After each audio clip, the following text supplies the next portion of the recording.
Good morning, friends. Welcome to my channel. My name is Megan. If this is your first time meeting me, I am a midlife woman in Michigan. I have 5 kids, most of them are grown, and I like to make videos about living in a more connected way with yourself, with your creativity, maybe some gentle midlife reinvention in there as well. So I am sitting outside right now by my pond. This is the first video I have ever done down here.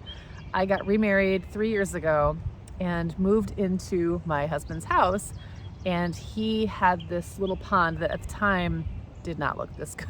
It was kind of just like a big crater in the middle, and the sides were all banked up, and so we've done a lot of work to level it out, and now it is this beautiful water feature in my backyard that I get to look out on every day. And I thought I would really like to start having my tea. I'm a big tea fan and I have tea all day long, but I thought I would really love to start having my morning tea down at the pond. And the funny thing about those things you always want to do but you just don't do, the first step to doing those things is just doing those things. Did that all make sense what I just said? Anyway, I haven't really been on YouTube very much over the last few months. There's been a lot going on, and I've actually found it really hard to kind of get in the rhythm of posting here, even though I am a longtime content creator. I've been a blogger and a social media person and a podcaster for years and years and years, and I've written multiple books. So I'm used to creating content, I'm used to being in front of a camera, and I'm used to, I don't know, all of these things, but the YouTube thing has been hard for me. I'll do a whole video about that at some point. It's just felt like a big transition, and I think I've been taking it a little seriously, meaning I think I felt like I had to come in really, really prepared and with like a calendar of topics and brush up my editing skills and have good equipment. And actually, I don't want to do that. I want to hold this really loosely and just enjoy it and talk to you, which is my favorite thing. I just like to have a conversation. So if I can just sit down and have a conversation with you with a cup of tea by my pond, I am a very happy woman. But what I really wanted to talk about today is to share that I recently, like yesterday, I think, passed the 50,000 word mark on a novel I have been working on for about a year. Now, when I say I just for the first time passed the 50,000 word mark, that does not mean this is the first time I have attempted to write a novel. I have actually attempted this many times. I can think of at least 6 or 7 novels I have started and abandoned over the years, and honestly abandoned them so hard, like there's no going back. They were all written when I was in very specific times of my life and like maybe was trying to work something out or just learn how to put words on a page. And so I don't ever need to go back to those projects. But getting a full-length novel written, spoiler alert, it is hard. And I've actually written multiple nonfiction books. So it's not like I've never put 50,000 words, many more actually, on a page. I've completed multiple full-length book projects. But with nonfiction, it's pretty different in that by the time it gets to the contract stage, you've usually written a proposal. The publisher has had some opinion about your proposal. Maybe they've helped you sort of, there's my rooster. Oh, there he goes again. He's sassy this morning. So anyway, usually by the time you sit down and start writing, it's pretty clear what you're supposed to be saying in this book. You've got a point, you've got a thesis that you're trying to support. You are trying to help somebody in some specific way, or maybe shed light on a really specific topic. And there's a publisher involved. So now there's deadlines, there's benchmarks you must meet. There are editor expectations. There's just all these things that are sort of clearly defined right at the beginning. And I work well under deadlines, and I work well when I am meeting expectations. And this is something I've been learning about myself for a long time. But when it's a fiction project, it's all very nebulous. First of all, it only lives in my head. Nobody else has any idea what the story is. And secondly, there is a story. There's a story that has to be told, but I don't always know what the story is. Well, I would actually argue in previous attempts, I haven't had any idea what the story was going in. I just start writing scenes, and a bunch of scenes cobbled together does not a book make, it turns out. So I started this book project before Christmas 2024. So it's been about a year and 4 months that it has been a thing. That does not mean I have been consistently working on it that entire time. There have been long periods of time where I have put it down and walked away and not returned to it for months. And sometimes there's some guilt or discomfort around that. I'm starting to realize that can be a part of the process, just like any other. Oh my gosh, Stu. That's my rooster's name. What is going on, dude? Anyway, so I think that I sort of missed the fact that a big part of the writing process is actually knowing what you want to write when you are writing any kind of work, whether it's fiction or nonfiction. And I know there's going to be novelists and fiction writers who will say, no way, I sit down and the words just flow out and the story appears magically on the page. That does not happen to me. What happens to me is a lot of dialogue and a lot of backstory ends up on the page. But I have a hard time getting past the backstory and then saying, what am I trying to say with this particular story? It's not about plot necessarily. It's about giving people a reason to stay engaged, and then at the end having them feel satisfied, like a point was made, a story was told.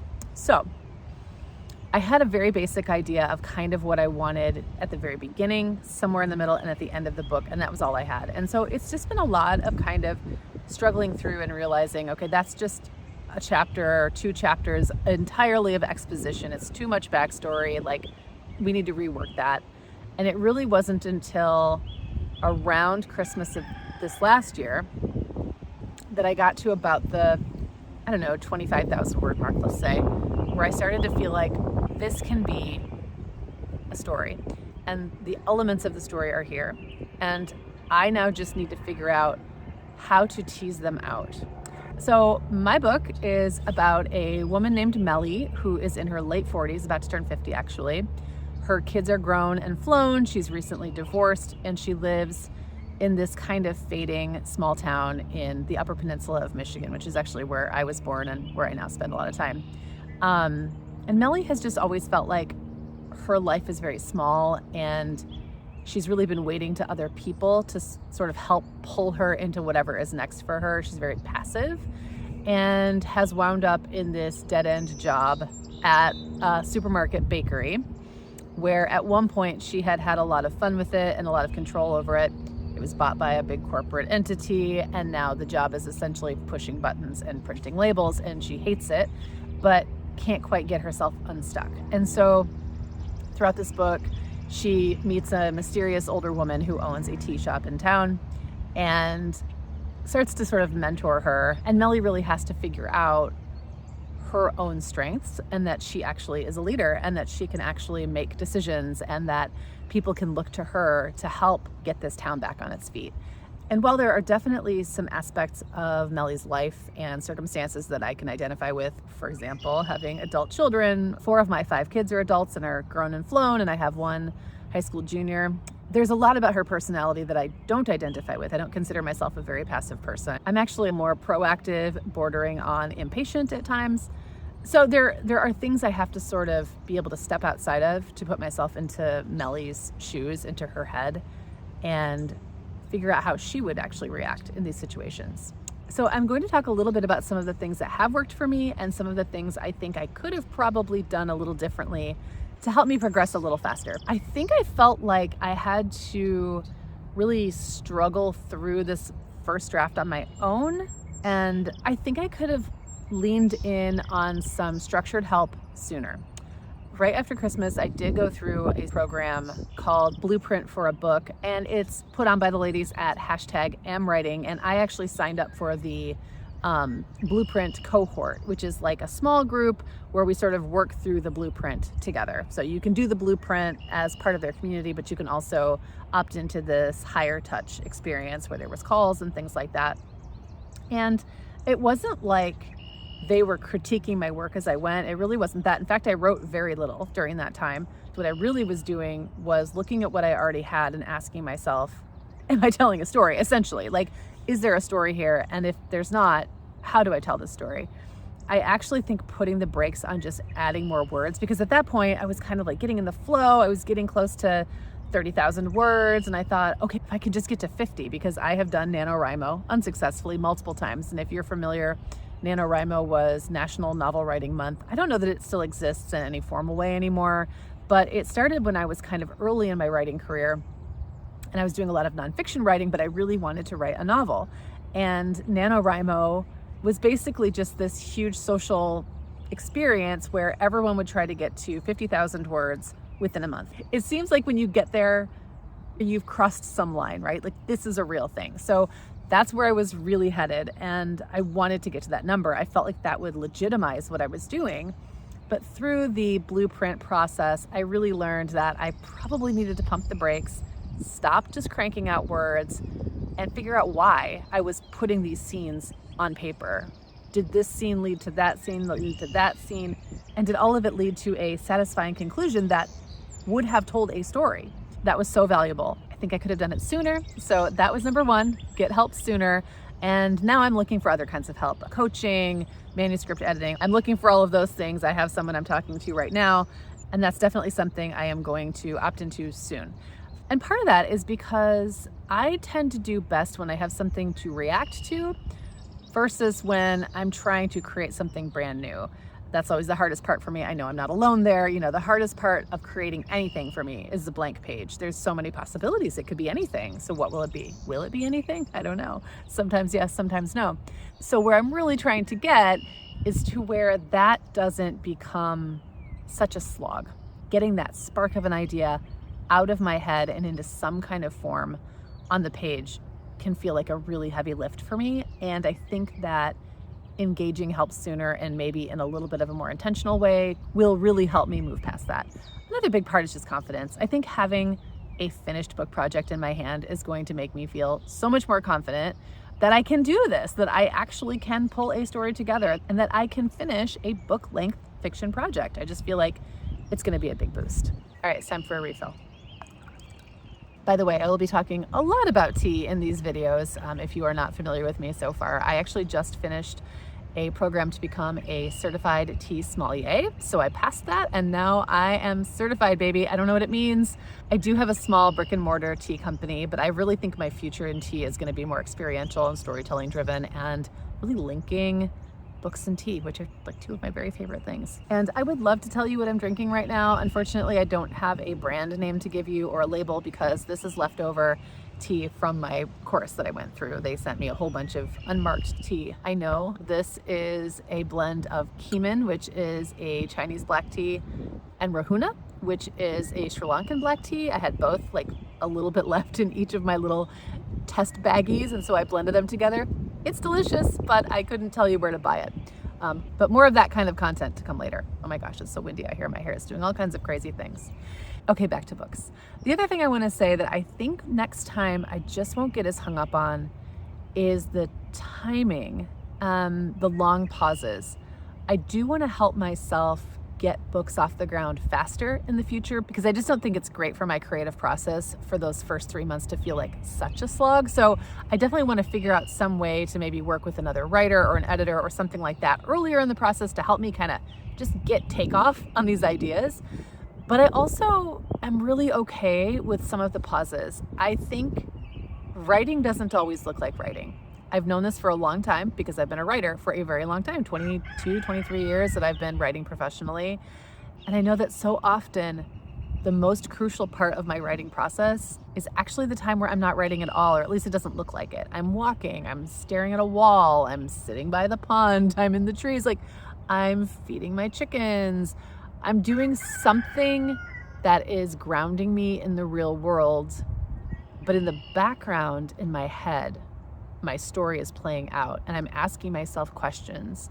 So like, for example, one of the questions that this book really brings up, the story that I'm writing, is what does it look like to stay and commit to a place and fully invest yourself in that place in a world where we're told we have so many options and that we should go where the opportunity is and that, you know, maybe there's greener pastures elsewhere. Is that always true? And if everybody does that, what happens to the places that we came from? So that's one question that's kind of just on a loop in the back of my head as a person who has moved a lot in my life, not necessarily because I was chasing other opportunities for myself, but because my parents moved and then life kind of just dragged me here and there. And there has been a little voice in the back of my head most of my life that's wondered how things would be somewhere else and would my life be better and would there be more opportunities. And so you've got Melly who's in this faded little town and she's asking herself that question. So I'm asking myself that question because I want to be able to, I don't know, address that or meet that moment from this character's perspective. All of that questioning is crucial to the writing of this particular book. And I can't do that thinking staring at a computer screen. That's not where that thinking happens. So I feel like this is something that I'm really wanting to give myself a lot of space. I don't necessarily want a book project to take 2 or 3 years every single time, but I do think I can relax and lean into the part of writing that doesn't look like writing. And now I can see that even though I've had long periods of time, months sometimes, where I don't touch my manuscript at all, it hasn't left me. It's been with me this whole time, and that's actually really encouraging because it just tells me that the story wants to be written and that I'm the person to write it. So I will be sharing more about my book process as I go along, but I wanted to share this with you today. It feels like a great way to jump back into making video content for you. It has been a little while, but hey, I made it out to the pond today, and this was great. This was a lovely place to sit and catch up with you and have my tea this morning, my 3rd cup of morning tea. Sorry, the 1st and 2nd cup usually happen in my pajamas on the sofa, but you get my 3rd cup, and here we all are together, and this has been really fun. And like I said, I'm going to be holding this video angle very loosely, so I'm not making any promises about next time I'll be back, but I feel like it'll be pretty soon. And I will leave you with a couple little shots of my baby ducks, because why not? All right, let's see what's going on in the coop. Oh, hey, nice. Hello, babies. I know. Oh.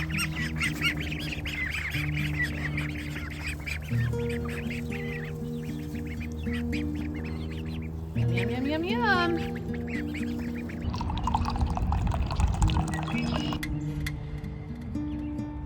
I will talk to you soon, friends.